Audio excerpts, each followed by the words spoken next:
Staffing shortages have been a problem for many businesses, and Michigan State University is no exception.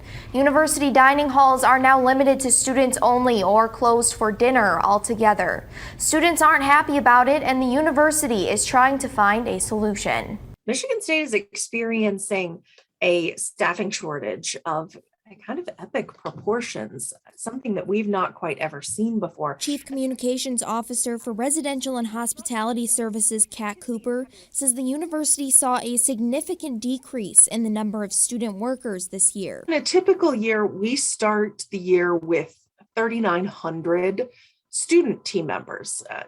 We have more student team members than we have full-time team members. And this year we started, unfortunately, with just 400 team members. Cooper says those employed with the hospitality services are working 60 to 80 hours per week.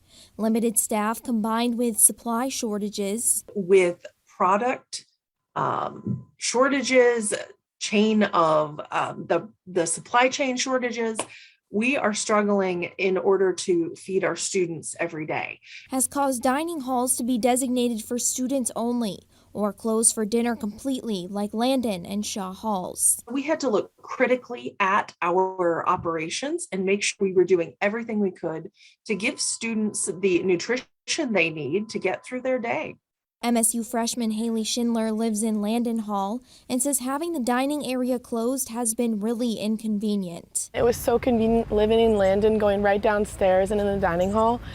So it has been kind of a burden, and especially on my bank account because I keep going out to dinner and buying stuff. She says she bought a meal plan but hasn't been utilizing it. If I knew this was coming, I don't know if I would have gotten a meal plan, honestly, because there's so many other options like right down Grand River that I could get and use that are so much closer, and honestly that I would prefer a lot more than the other dining hall options. Schindler isn't alone in her frustration.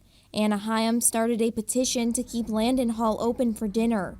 Her petition says she's concerned about women traveling alone at night on campus, the long round-trip bus routes, and the early closing times of nearby options like Bigby and Sparty's. The petition has more than 500 signatures.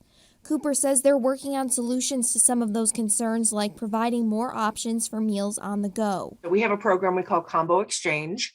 It's meals on the go, snacks on the go from our retail areas. So we have had them at 6 per week. In the past, we doubled them to 12 per week. We also added our on-campus retail partners to the meal plan so that students are able to have more access to dining wherever they are on campus. Also, a shuttle to dining halls. We're putting a shuttle service in place in order to get students over to Brody quickly and safely.